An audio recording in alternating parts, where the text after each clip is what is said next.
This video will demonstrate the use of the merge functionality within LiveCount.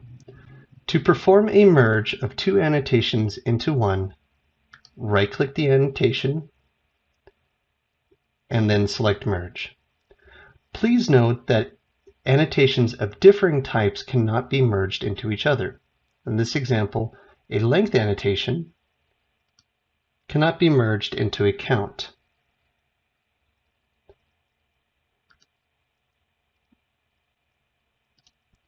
So I'm going to go ahead and select the annotation to merge into.